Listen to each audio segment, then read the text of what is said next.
Sustain! Nutrition. What we're talking about, professional as always, a growth mindset. He didn't forget it. He knew what he was going to talk about. There's actually more to it. Growth mindset. What are we saying? We're saying, Why is it so important? a lot of people come in with what's called a closed mindset or a fixed mindset, and the issue you have here is if your internal dialogue focuses on this all the time, then every decision is going to be a battle, and everything, the whole process of fat loss, changing your nutrition, improving your health is going to be very difficult. That's really off-putting.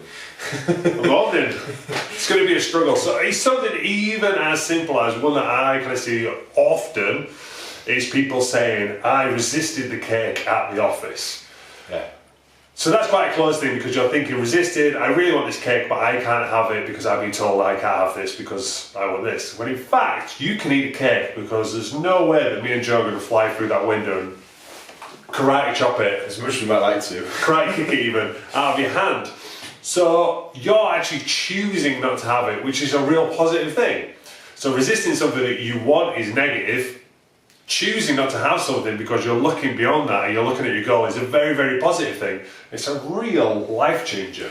I think the one that I see more of an issue is when people say things like, I'm useless or I can't do it. And these things believe it's permissive and pervasive. So they will go into every area of your life. So say you're useless, you're basically putting yourself down in every single aspect. Whereas actually, what you're referring to is following a nutrition plan. So you're not a useless individual. There's stuff that you can do that's exponentially better than a lot of other people.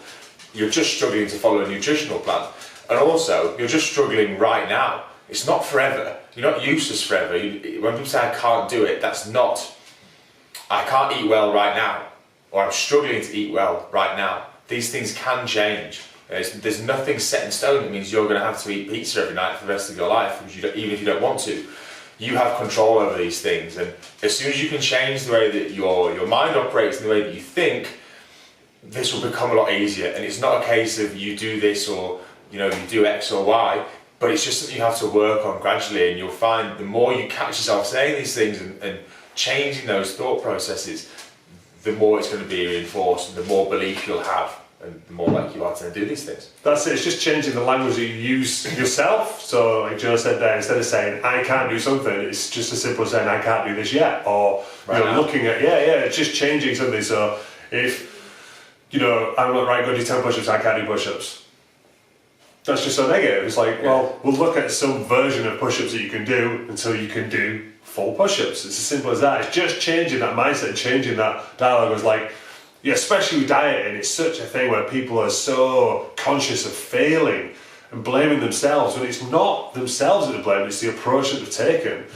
So it's just you keep on trying to change your approach. It's as simple as that. But just to say I can't do this, I failed at this, I'm a failure, I'm useless, it's just so negative. Look at the positives, look at what you can do, look at what you can change, and then that all adds up into a bigger picture. Perfect. Solid. Yes, Fenton's chewing his giraffe. If you can hear it. That's Fenton's feet. Yeah.